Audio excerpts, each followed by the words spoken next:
یہ کہانی ہے قوم سمود کی، ایک ایسی قوم جو اپنی طاقت، اپنی ترقی اور اپنی عقل پر اتنا گھمنڈ کرتی تھی کہ اپنے رب کو بھول گئی۔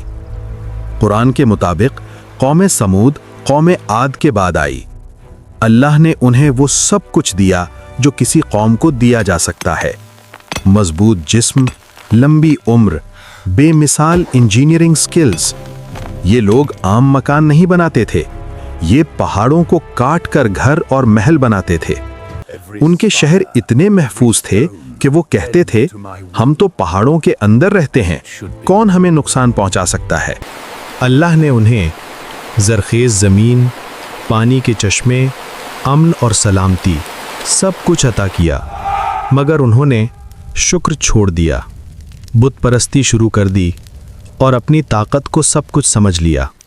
ان کا عقیدہ بن چکا تھا، یہ سب ہماری عقل اور محنت کا نتیجہ ہے۔ اللہ نے ان کی ہدایت کے لیے حضرت صالح علیہ السلام کو بھیجا۔ حضرت صالح علیہ السلام نے کہا، اے میری قوم، اللہ کی بندگی کرو، اس کے سوا تمہارا کوئی معبود نہیں۔ لیکن سرداروں نے کہا، تم بھی ہم جیسے ہی انسان ہو، ہم تمہاری بات کیوں مانیں؟ قوم نے چیلنج دیا، اگر تم سچے ہو تو کوئی نشانی لاؤ۔ اللہ نے ایک ایسی نشانی عطا کی جو آج تک مثال بن چکی ہے۔ اللہ کے حکم سے پتھر کے پہاڑ سے ایک زندہ اونٹنی نکل آئی۔ حضرت صالح علیہ السلام نے کہا، یہ اللہ کی اونٹنی ہے، اسے نقصان نہ پہنچانا، اس کا پانی کا دن الگ ہے، تمہارا الگ۔ یہ امتحان تھا۔ شروع میں لوگ ڈر گئے، مگر پھر حسد بڑھنے لگا، گھمنڈ واپس آ گیا۔ انہوں نے کہا، یہ اونٹنی ہماری زندگی مشکل بنا رہی ہے۔ اور پھر قوم کے سب سے بدبخت آدمی نے اونٹنی کو قتل کر دیا۔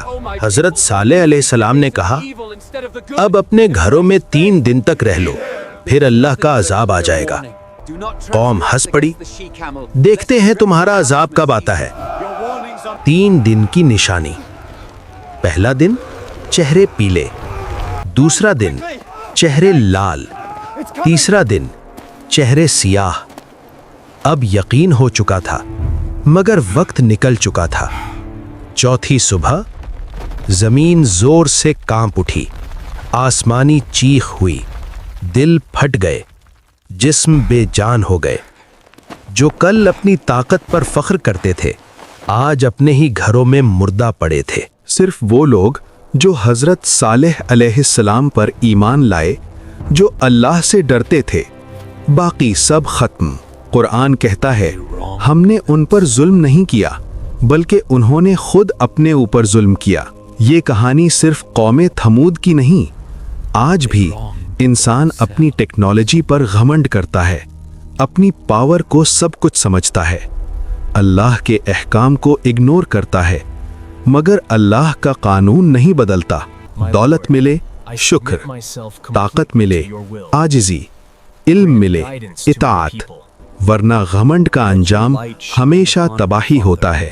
اگر آپ کو یہ قرآنی واقعہ پسند آیا ہو تو شبریز ورس کو لائک کریں، چینل کو سبسکرائب کریں اور اس ویڈیو کو شیئر کریں تاکہ اور لوگ بھی اللہ کی نشانیوں سے عبرت حاصل کر سکیں۔